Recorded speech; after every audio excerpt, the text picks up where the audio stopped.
लगभग 300 वर्ष पुराने बरगद को सहेजा जाए। पुरातात्विक दृष्टिकोण से बहुत ही महत्वपूर्ण है यह स्थान। पर्यटन की भी हैं अपार संभावनाएं। मां नर्मदा का मनोरम तट, यहाँ तक पहुँचने के लिए शानदार प्रधानमंत्री सड़क, मंडला रायपुर मुख्य मार्ग से सीधा जुड़ाव, यह है पर्यटन के दृष्टिकोण से वे सकारात्मक पक्ष जो ग्राम खड़देवरा में स्थित एक अत्यंत प्राचीन और विशाल बरगद के वृक्ष को लेकर नजर आते हैं। ग्राम खड़देवरा में नर्मदा जी के किनारे मुक्ति धाम के पास एक अत्यंत पुरातन देवस्थान है, जहां एक विशाल बरगद का पेड़ स्थित है। इस बरगद को देखने के बाद यह ज्ञात ही नहीं होता कि इसकी मुख्य शाखा कौन सी है। लगभग 20 फुट से ज़्यादा की परिधि में यह वृक्ष फैला होगा, बल्कि इससे भी ज़्यादा हो सकता है। ग्रामवासियों द्वारा इसकी बहुत सी जड़ों को काट भी दिया गया है। ऊपर नीचे स्थल पर फैले इस बरगद के सामने एक छोटा सा मंदिर भी स्थापित है, जिसमें मां पार्वती की प्रतिमा है और बरगद के नीचे खुले में एक शिवलिंग स्थापित है। विशेष बात यह कि यह शिवलिंग बिना जलहरी का है। यह शिवलिंग आधार में जहां चतुष्कोणीय है तो ऊपर के हिस्से में गोलाकार नजर आता है। शिवलिंग की ऊंचाई भी 2.5 से 3 फुट तक की हो सकती है। बरगद की विशालता को यह देखकर समझा जा सकता है कि इसकी शाखाएं और जड़ों में अंतर कर पाना बहुत ही मुश्किल है। इसके बारे में लोगों को जानकारी न होने से अनजाने में ही इसे नुकसान पहुंचाया गया है। विशेषज्ञों की माने तो यह बरगद लगभग 300 वर्ष पुराना होगा। स्थानीय बड़ चौराहे में जो बरगद का वृक्ष है वह लगभग 200 वर्ष पुराना बताया जाता है, तो यह बरगद का वृक्ष उस बरगद से लगभग 5 गुना बड़ा ही होगा।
इस स्थान से समीप ही एक महत्वपूर्ण स्थान और है, जिसे ग्राम के लोग सिद्ध बाबा का स्थान मानते हैं। यहाँ पर एक चबूतरा बना हुआ है, जिसमें एक बड़ा सा पत्थर स्थापित है।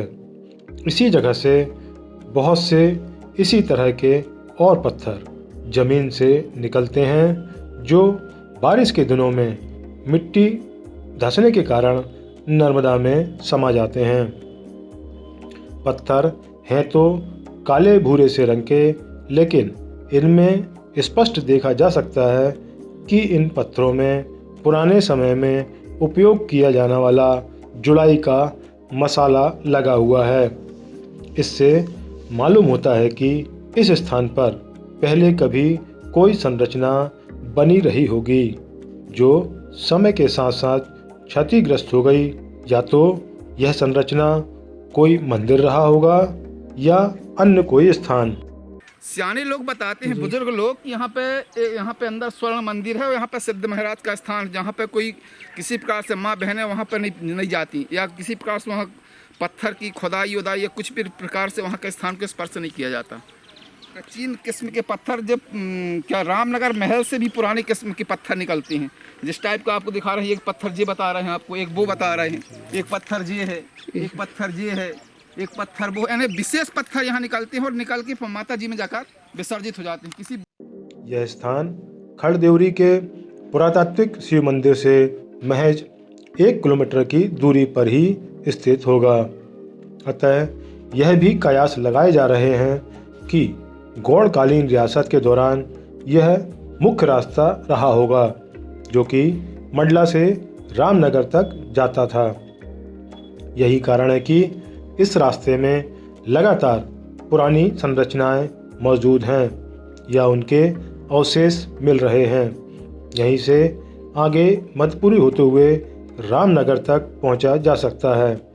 यह पूरा रास्ता नर्मदा के किनारे किनारे ही बना हुआ है। वनस्पति शास्त्र के विशेषज्ञ आरडी कॉलेज में पदस्थ डॉक्टर BL जहरिया से जब इस बरगद के विषय में जानकारी ली गई, तो उन्होंने कहा कि आधिकारिक रूप से ऐसी कोई जानकारी उन्हें नहीं है कि इतना पुराना बरगद का वृक्ष यहाँ स्थित है। हम इसे देखेंगे और जांच करेंगे, और यदि वास्तव में यह इतना प्राचीन है तो इसके सहेजे जाने के पूरे प्रयास किए जाएंगे और इसकी जानकारी लखनऊ स्थित संस्थान तक भी पहुंचाई जाएगी, जहां पर देश विदेश की विभिन्न वनस्पतियों और वृक्षों को सहेजा जाता है। जो भी हो, लेकिन पुरातात्विक दृष्टिकोण से यह स्थान काफ़ी महत्वपूर्ण है, जिसे सहेजकर इसे पर्यटन की दृष्टि से काफ़ी विकसित किया जा सकता है, क्योंकि यह ऐसा स्थान है जो प्राकृतिक सौंदर्य से भी परिपूर्ण है और आवागमन की दृष्टि से भी काफ़ी सुलभ है।